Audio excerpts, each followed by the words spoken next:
Bonjour, je m'appelle Chloé, je suis chef de produit digital dans l'industrie médicale depuis 4 ans et ce que j'aime dans mon métier, c'est la diversité de mes interlocuteurs. Je travaille avec des médecins et des cardiologues, avec des commerciaux qui sont des personnes internes à notre société partout dans le monde et avec des techniciens réseau qui travaillent dans les services IT des hôpitaux. Ça consiste à se poser la question, quand on a un produit qui existe, comment on fait pour le vendre plus? Est-ce qu'il faut le modifier? Est-ce qu'il faut faire plus de pubs? Est-ce qu'il faut former davantage les utilisateurs, davantage les forces de vente? Et si tout ça est nécessaire, comment on s'y prend? Comment on investit? Où est-ce qu'on alloue le budget qu'on a? Et comme tout ça serait très facile si on était à ressources illimitées, et ben c'est de prendre les bonnes décisions pour faire avec ce qu'on a et essayer d'obtenir plus. Et qu'est-ce qui me motive dans tout ça? Et ben c'est d'être capable de proposer des solutions qui permettent aux médecins de proposer des diagnostics plus fiables et plus rapides à tous les patients qui ont besoin d'une échographie, en l'occurrence d'une échographie cardiaque. Alors pour donner un exemple très concret de ce sur quoi je travaille et comment je m'y prends. Je suis chef de produit d'un logiciel utilisé par des cardiologues. Concrètement, voilà à quoi il ressemble. Quand je vais rencontrer un client et lui poser la question « Est-ce que ça se passe bien? Est-ce qu'il y a des choses inutilisables avec ce logiciel? Et comment il faut que ça change ?» Quelquefois, il va m'expliquer que la mesure qu'il a trouvée dans un coin, qu'il utilise quand il va cliquer sur ce bouton-là ou ce bouton-là, ne s'affiche pas dans son compte-rendu. Moi, j'ai pas l'expertise pour comprendre est-ce que cette mesure-là est quelque chose qui est important ou pas sur le plan clinique. Donc, je vais appeler mes experts cliniques pour leur demander leur avis.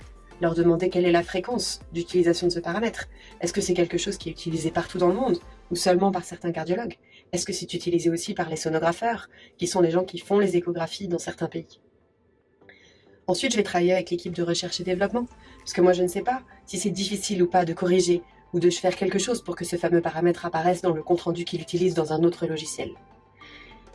Et quand j'aurai compris quel est l'effort et quel est l'investissement nécessaire en termes financiers pour faire ce développement dans notre logiciel, je vais pouvoir discuter avec les équipes commerciales pour comprendre si on fait cette modification-là et que notre petit paramètre qui devrait apparaître quelque part est enfin transféré vers le bon logiciel, est-ce que ça nous permet d'en vendre plus? Est-ce qu'il y a beaucoup de gens qui seront intéressés par la question?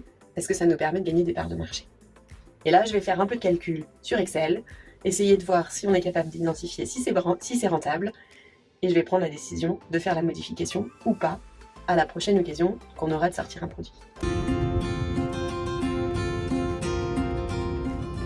Alors, après mon aller-retour à Oslo, où je suis allée travailler avec l'équipe marketing sur la prochaine campagne de pub, me voilà à Munich pour aller travailler avec l'équipe engineering sur la façon dont on fait l'intégration de nos petites briques de logiciel d'un point de vue technique. Je vous appelle depuis ma chambre d'hôtel, qui n'a absolument rien de passionnant, mais ça fait partie de mes environnements.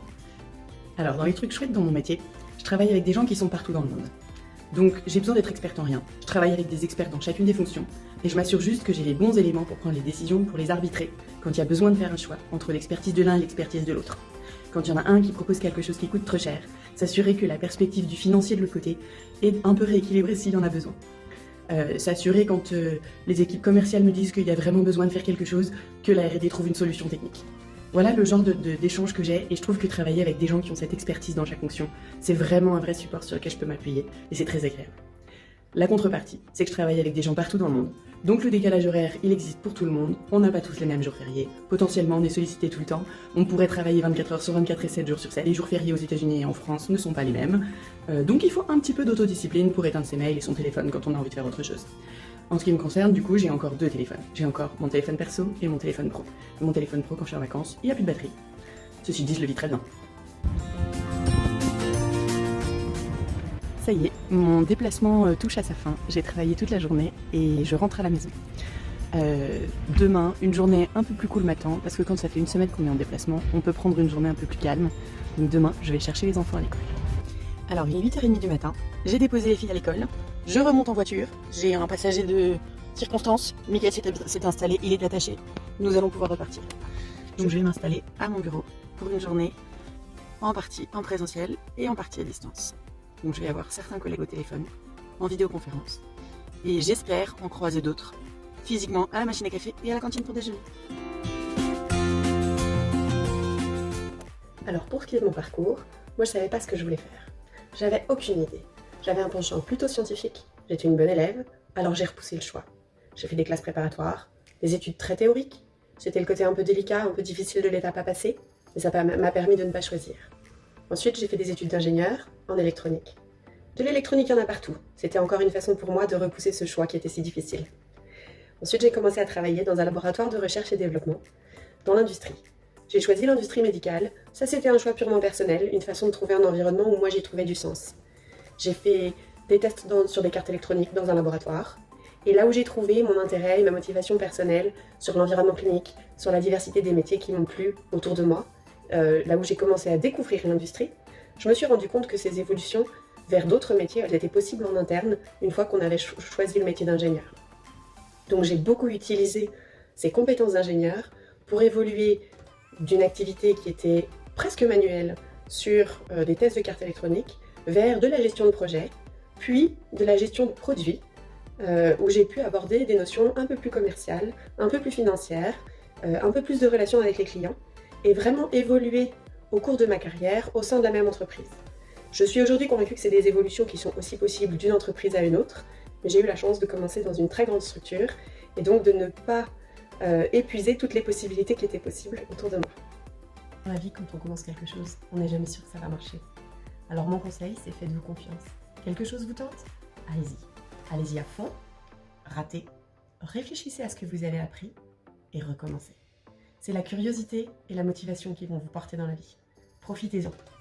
Le numérique, au départ, ça me faisait pas rêver. Je suis ingénieure en électronique, j'avais besoin de hardware bien tangible. La première fois qu'on m'a parachuté sur un poste dans le monde de l'IT, j'étais pas enchantée. Depuis, j'ai appris des tas de choses, je me suis rendu compte qu'il y avait des vrais enjeux technologiques, qu'il y avait une vraie source de progrès pour l'ensemble de nos clients et pour nous.